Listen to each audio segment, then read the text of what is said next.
ওদের বক্তব্যের কোনো গুরুত্ব আমি দিতে চাই না। ওদের প্রতি আমার সহানুভূতি আছে। ওদের মেয়ে মারা গেছে, কিন্তু ওরা তো ঠিক করবেন না কে মুখ্যমন্ত্রী থাকবেন আর কে থাকবেন না। তাই ওদের কথা আমি অবহেলা করছি।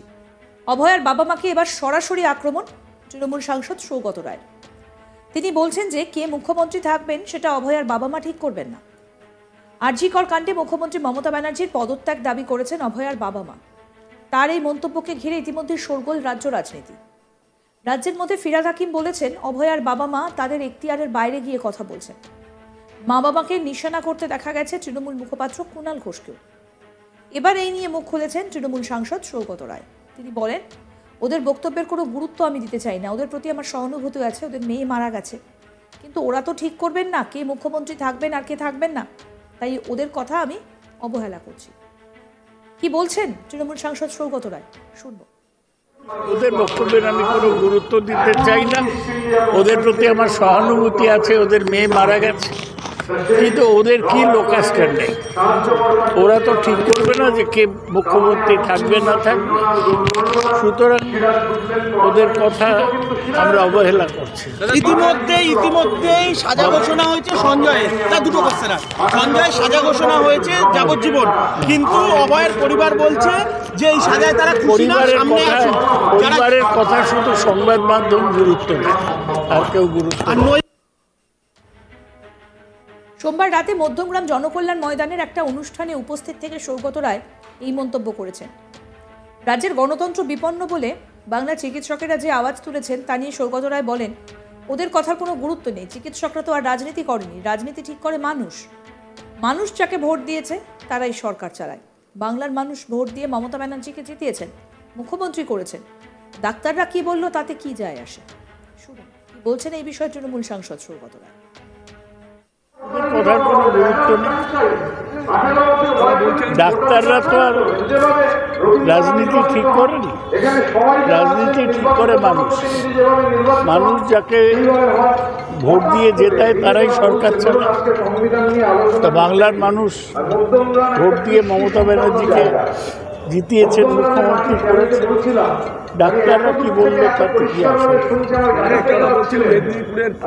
মেদিনীপুর হসপিটাল থেকে মেডিকেল কলেজ থেকে শুরু করে হাসপাতাল থেকে কিঞ্জন নন্দ প্রত্যেকের উপরে প্রতিহিংসার রাজনীতি চলছে। একদম সঠিক হচ্ছে। মেদিনীপুরে ডাক্তারদের অবহেলার ফলে একটি প্রসূতি মারা গিয়েছে। রাজ্য সরকার যে মাইনে দেয় ডাক্তারদের, তারা ব্যবস্থা নিয়েছে, নেবে না। কিঞ্জন নন্দ হাউস স্টাফ থেকে, সিনেমা থেকে পয়সা পাচ্ছে, সরকার ব্যবস্থা নেবে না, তাই নিয়েছে। আমাদের প্রতিনিধি দীপক দেবনাথ কি প্রতিবেদন তুলে ধরেছেন শোনাবো এবার। দেখো, আরজি কর মামলায় শিয়ালদা আদালতের যে রায়, সেই রায়ের পরিপ্রেক্ষিতে অভয়ার বাবা মা রাজ্যের মুখ্যমন্ত্রী মমতা ব্যানার্জির পদত্যাগ দাবি করেছিলেন। এবং তিনি যেটি বিষয়টি উল্লেখ করেছিলেন, তিনি বলেছিলেন যে শিয়ালদা আদালতে যেই রায়ের কপি, সেই কপিতে উল্লেখ করা হয়েছে যে এই ঘটনায় রাজ্যের প্রশাসন, রাজ্যের পুলিশ, কলকাতা পুলিশ, রাজ্য সরকারের গাফিলতি আছে বা তাদের কর্তব্য নিয়ে তিনি প্রশ্ন তুলেছিল এই বিচারক। এবং সেই বিষয়টি উল্লেখ করেই অভয়ের বাবা মা দুজনেই তারা দাবি করেছিলেন যে যেই ঘটনা এখনো পর্যন্ত সামনে এসছে বা তাদের হাতে যে রায়ের কপি আছে, সেটা দেখে মনে হচ্ছে যে এখানে রাজ্য সরকারের গাফিলতি আছে। এবং মুখ্যমন্ত্রী মমতা ব্যানার্জি যদি ওই কপি পড়ে থাকেন, তাহলে তিনি যদি সৎ সাহস থাকে, তিনি যদি সৎ ব্যক্তি হন, তাহলে এক্ষুনি তার পদত্যাগ করা উচিত ওই মুখ্যমন্ত্রীর পদ থেকে। এরকম একটি দাবির পর রাজ্য জুড়ে কিন্তু একটা রাজনৈতিক শোরগোল পড়ে যায়। এবং তুমি জানো যে ওই ঘটনার পরে রাজ্যের মন্ত্রী ফিরহাদ হাকিম তিনি একটি মন্তব্য করেছিলেন। তিনি বলেছিলেন যে অভয়ার বাবা মা যেসব বক্তব্য রাখছেন তা তাদের এখতিয়ারভুক্ত নয়, এখতিয়ারের বাইরে গিয়ে কথা বলেছেন। এমনকি তৃণমূলের যে মুখপাত্র কুণাল ঘোষ, তাকেও আমরা মন্তব্য করতে শুনেছি। এবং তিনিও বলেছেন যে তারা যে অভয়ার বাবা মা যে মন্তব্য করছেন সেটি কিছুটা রাজনৈতিক দলগুলির মুখপাত্র হিসেবে, মানে মুখপাত্রের মতন মন্তব্য করেছেন, এরকম একটি মন্তব্য। এবং তারপরে আমরা দেখলাম যে সৌগত রায়, তৃণমূলের যে বর্ষিয়ান সাংসদ, তিনি গতকালকে যখন মধ্যমগ্রামে একটি অনুষ্ঠানে ছিলেন, সেখানে তাকে যখন এই বিষয়ে প্রশ্ন করা হয়, তিনিও তখন পাল্টা সেই অভয়ার বাবা মাকে নিশানা করেছেন। তিনি বলেছেন যে তারা যে মন্তব্য করেছেন সেটি আদৌ তিনি গুরুত্ব দিতে চান না। এবং তিনি বলেছেন তারা একটা অরাজনৈতিক ব্যক্তি, সেখানে কে মুখ্যমন্ত্রী থাকবেন বা কে মুখ্যমন্ত্রী থাকবেন না সেটা বলার অধিকার সেই অভয়ার বাবা মার নেই। তারা তাদের কন্যাকে হারিয়েছেন, তারা শোকাগ্রস্ত, এইটুকু ঠিক আছে, কিন্তু তারা যেই মন্তব্য করছেন এই মন্তব্যের সাথে কোনোভাবেই তিনি সমর্থনযোগ্য নন। এবং সেটি বলেছেন যে তাদের যে বক্তব্য সেই বক্তব্য তিনি অবহেলা করছেন, এরকমও মন্তব্য করেছেন। শুধু এইটি নয়, তুমি জানো যে সম্প্রতি চিকিৎসকরা তারাও বলেছিলেন যে রাজ্যে কোনো গণতন্ত্র নেই, এবং সেটি নিয়েও কিন্তু আমরা দেখলাম যে সৌগত রায়কে মন্তব্য করতে দেখা গেল। সৌগত রায় বললেন যে যারা চিকিৎসক, যারা ডাক্তার, তারা কিন্তু রাজনীতি করেন না, রাজনীতি করেন রাজনীতিবিদরাই রাজনীতি করেন, এবং মানুষের ভোটে কিন্তু রাজনীতিবিদরা নির্বাচিত হন বা মুখ্যমন্ত্রী নির্বাচিত হন, তাদের ভোটে তিনি জয় পান। সুতরাং চিকিৎসকরা কি বলছে, ডাক্তাররা কি বলছে, তাদের কথার কোনো গুরুত্ব তিনি দিতে চান না। সব মিলিয়ে এই যে আরজিকর মামলা, সেই পরিপ্রেক্ষিতে যে মুখ্যমন্ত্রী যে পদত্যাগের দাবি করেছেন অভয়ের বাবা মা, এবং তার পাল্টা পরিপ্রেক্ষিতে যে রাজনৈতিক নেতারা, তৃণমূলের যে সমস্ত রাজনৈতিক নেতারা, ফিরহাদ হাকিম থেকে শুরু করে সৌগত রায় থেকে শুরু করে কুণাল ঘোষ, তারা বিভিন্ন ধরনের যে মন্তব্য করেছেন, এই যে পাল্টা মুখ্যমন্ত্রীকে নিশানা এবং তার যে পাল্টা আসছে, এই নিয়েই কিন্তু এখন এই মুহূর্তে রাজ্য রাজনীতি কিন্তু কার্যত শোরগোল পড়ে গেছে। এবার অভয়ের বাবা মাকে নিশানা করছেন তৃণমূল সাংসদ সৌগত রায়।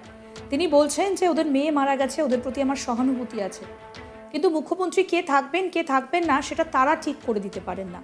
মানুষ ভোট দিয়ে তৃণমূল কংগ্রেসকে জিতিয়েছে, মানুষ ভোট দিয়ে মমতা বন্দ্যোপাধ্যায়কে মুখ্যমন্ত্রী করেছে, সেটা তো ওনারা ঠিক করে দিতে পারেন না। এবার অভয়ার বাবা মাকে নিশানা করলেন সৌগত রায়। কি বললেন শুনবো। ওদের বক্তব্যের আমি কোনো গুরুত্ব দিতে চাই না। ওদের প্রতি আমার সহানুভূতি আছে, ওদের মেয়ে মারা গেছে, কিন্তু ওদের কি লোকাস্টার নেই। ওরা তো ঠিক করবে না যে কে মুখ্যমন্ত্রী থাকবে না থাকবে, সুতরাং ওদের কথা আমরা অবহেলা করছি। ইতিমধ্যেই সাজা ঘোষণা হয়েছে সঞ্জয়ের। তার দুটো কোশ্চেন আছে। সঞ্জয় সাজা ঘোষণা হয়েছে যাবজ্জীবন, কিন্তু অভয়ের পরিবার বলছে যে এই সাজায় তারা খুশি না, সামনে আসুন। পরিবারের কথা শুধু সংবাদ মাধ্যম গুরুত্ব দেয়, আর কেউ গুরুত্ব দেয়। ওদের কথার কোনো গুরুত্ব নেই। ডাক্তাররা তো আর রাজনীতি ঠিক করেনি, রাজনীতি ঠিক করে মানুষ। মানুষ যাকে ভোট দিয়ে জেতায় তারাই সরকার চালায়। তা বাংলার মানুষ ভোট দিয়ে মমতা ব্যানার্জিকে জিতিয়েছেন, মুখ্যমন্ত্রী করেছেন। ডাক্তাররা কি বললো তাতে কি আসে? মেদিনীপুরের থেকে শুরু, মেদিনীপুর হসপিটাল থেকে মেডিকেল কলেজ থেকে শুরু করে হাসপাতাল থেকে কিঞ্জন নন্দ, প্রত্যেকের উপরই প্রতিহিংসার রাজনীতি চলছে। একদম সঠিক হচ্ছে। মেদিনীপুরে ডাক্তারদের অবহেলার ফলে একটি প্রসূতি মারা গিয়েছে। রাজ্য সরকার যে মাইনে দেয় ডাক্তারদের, তারা ব্যবস্থা নিয়েছে, নেবে না। কিঞ্জন নন্দ হাউস স্টাফ থেকে, সিনেমা থেকে পয়সা পাচ্ছে, সরকার ব্যবস্থা। আরও আপডেট পেতে দেখতে থাকুন আজ তাক বাংলা। সাবস্ক্রাইব করুন, নোটিফিকেশন পেতে বেল বাটন অপশন প্রেস করুন। হোয়াটসঅ্যাপে ফলো করুন আজ তাক বাংলা। ভিডিওটা লাইক করুন, শেয়ার করুন, কমেন্ট করুন।